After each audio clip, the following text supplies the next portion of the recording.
Yeah, and what happens with child stars? Like you worked with Miley Cyrus, so what was she like then compared to now? And did you see this coming? And how did her parents model being a star to her? Well, Billy and Tish are like, they're amazing.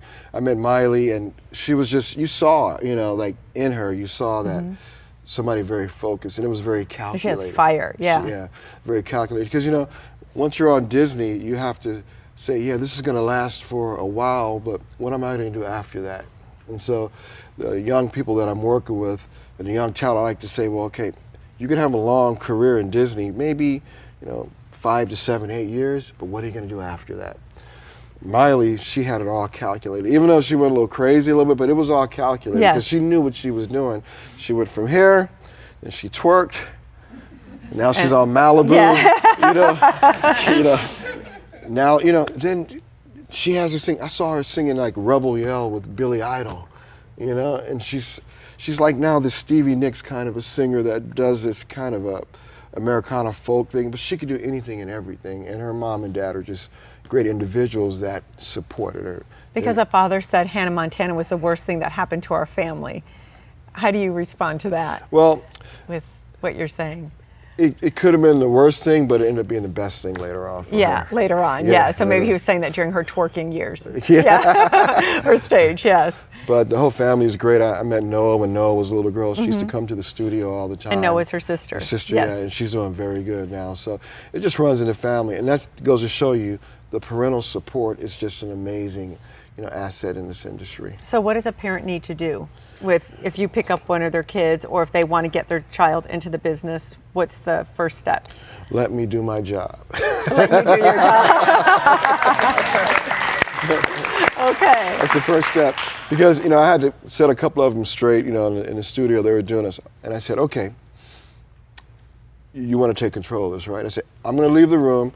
You go in there, you producer. You do it. And they said, no, I got this. And I had no more problems with them at all. Because it's like a professor. What if you had, someone go to college or whatever, you're not going to go in a room and try to take over the professor's role. Right. So let the professionals do their job. And those who let me do that, they end up doing a lot of great things.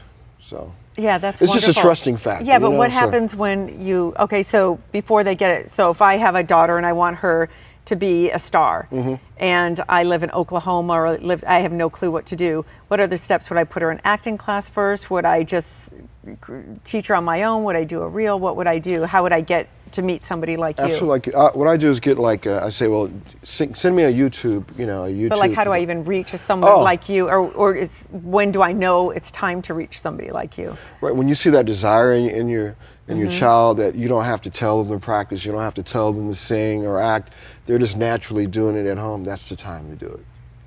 Because if you have to make them do it, then it's not going to last very long, and they're not going to like it or anything around it anymore. It becomes more peer pressure behind it, So once they see that desire in them and they want to do it and they feel that energy, then they'll call me up. And they'll say, well, send me something that they've done. And I analyze it, and I say, well, why don't you come down there, we'll meet up, and I'll put an artist development program for them.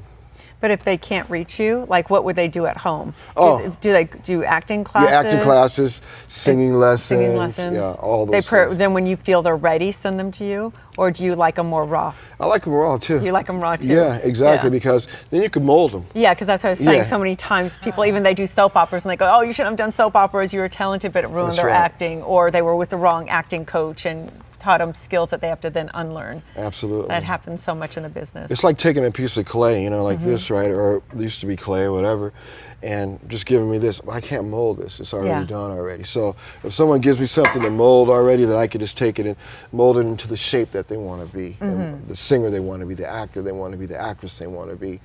And that's important because that's their blueprint. Yes. Yes. That's amazing.